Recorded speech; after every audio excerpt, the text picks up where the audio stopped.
Prime Reece James, Prime Trent, and Prime Walker. This one's tough.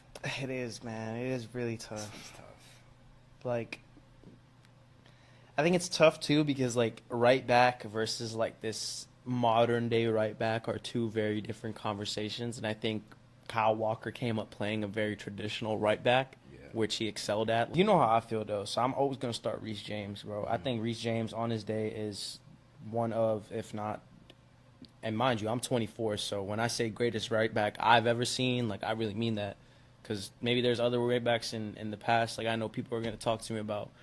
I believe like Cafu, is pretty good right back, and like all these players. I'm like, bro, like you know what I'm saying? What I seen, bro.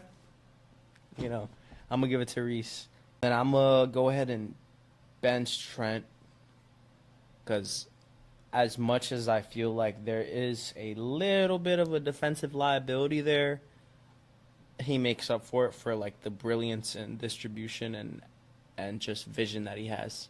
Trent really like revolutionized that position in my opinion, and transformed it into like maybe this inverted double pivot, or like you're on free kicks, you're advancing so much as to like play in the midfield, like you're like the heart and beat and soul of the team or whatever it might be. And then Kyle Walker, I think he's a great player. Not a great person, but a great player. He's got to be third for me in this, even though he's the most proven and has the longest career for sure. But he's got to be third for me here. Yeah, so I'm putting Reece James at 1, starting him for sure. I think he has the best of both worlds from Trent and Walker, I'll be honest. The one thing that goes against him is that he doesn't play enough, so we haven't seen it as much as the other two. But if you can get him for a full season, he's the best out of the three.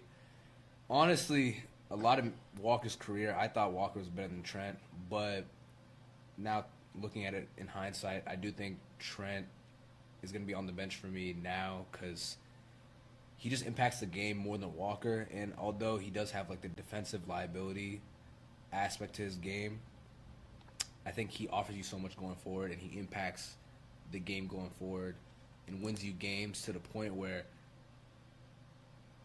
you just kind of let that slide. And especially if you have a center back like Van Dijk covering you, I think it's a liability that is worth the having. risk. Yeah. So I'm gonna bench Arnold, and then Walker, unfortunately, is getting sold. But I do rate him very highly. It's just those two just have a little bit more to their game. That's fair.